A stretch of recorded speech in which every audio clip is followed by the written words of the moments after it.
छोड़िए ना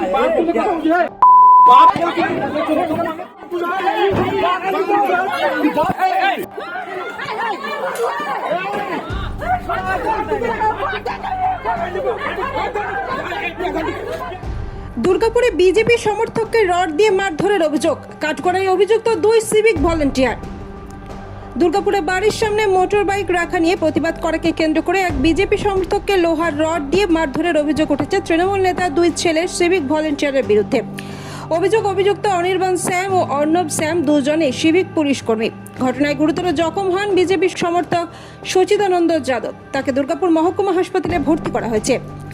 new township থানার অন্তর্গত খয়রাশোল এলাকায় এই ঘটনাকে ঘিরে এলাকায় উত্তেজনা ছড়িয়েছে। পরিবারের অভিযোগ, কয়েকদিন আগে সচিদানন্দ যাদবের বাড়ির সামনে মোটর বাইক পার্কিং করা নিয়ে প্রতিবাদ করেছিলেন তিনি। সেই প্রতিবাদের জেরেই তাকে মারধর করা হয়। ঘটনার একটি ভিডিও সোশ্যাল মিডিয়ায় ভাইরাল হয়েছে, তবে ভিডিওর সত্যতা যাচাই করা সম্ভব হয়নি।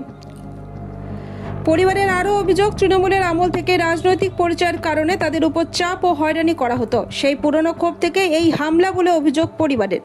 ঘটনার পর আসানসোল দুর্গাপুর পুলিশের ডিসিপি ইস্টের কাছে লিখিত অভিযোগ জানিয়েছে পরিবার।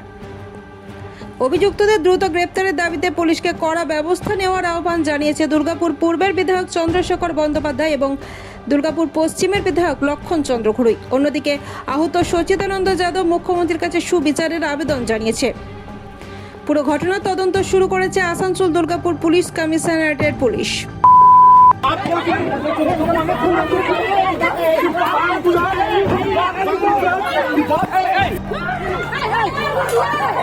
আমি মুখ্যমন্ত্রীকে বলতে চাইছি শুভেন্দু স্যারকে যে আমাকে বিজেপি করে দেন, এই জন্য আমাকে মারধর করেছে, আমাকে একটু ন্যায় দিলাম।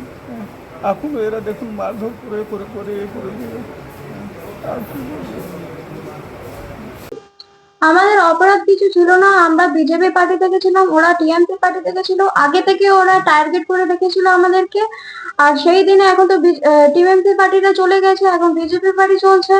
এই জন্য ওরা আগে থেকে রাগ করে রেখেছে। আর এই আমাদের প্রত্যেকদিন প্যাসেজটা ব্লক করে রাখতো। বাবা একদিন বললো, অবজেকশন করলো, আর ও ওই ক্ষেত্রেও মারলো।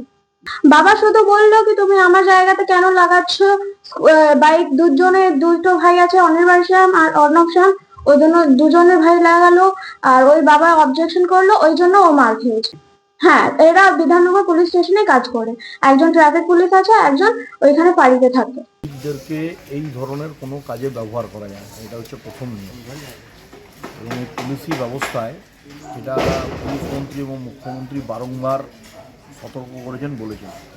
কিছু মানুষের মধ্যে এখনও এই বার্তাটা সঠিকভাবে পৌঁছচ্ছে না। আমরা অলরেডি এই বিষয়টাতে স্টেপ নেওয়ার জন্য বলেছি। তিনি ভর্তি আছেন, তার পাশে দাঁড়িয়েছি আমাদের কার্যকর্তারা, এবং আমরা অলরেডি এফআইআরও হয়েছে। এই বিষয়টাতে অবিলম্বে সিভিকদের বিরুদ্ধে ব্যবস্থা গ্রহণে রাখি যাবে। আসলে তৃণমূলের যে কালচার তৈরি করছে পশ্চিমবঙ্গে, সিভিক ভলেন্টিয়াররা যেভাবে সীমাহীন দুর্নীতি, সীমাহীন অত্যাচার শুরু করেছিল, অর্থাৎ পুলিশকে দিয়ে করেই তৃণমূল শাসন করত, সেই কালচারটা কোনো ভুলতে পারেনি।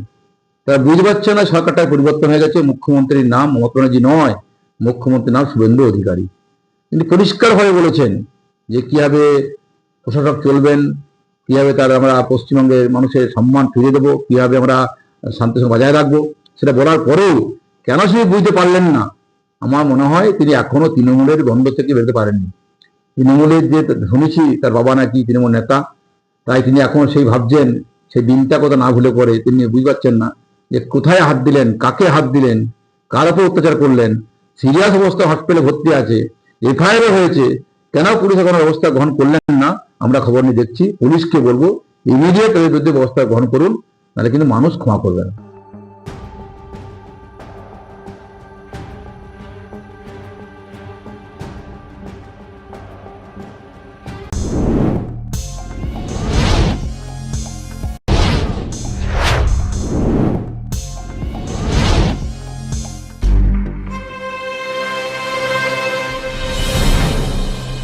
জেলার সমস্যা হোক বা খুশির খবর, শহরের হাহাকার থেকে আপনার ব্যথা, জেলার গর্ব হোক কিংবা জেলার মেধা, গ্রামের অজানা গলি থেকে শহরের ব্যস্ত এলাকা, সব জায়গার খবরের ওপর রয়েছে নিউজ আই 24 ডিজিটালের নজর।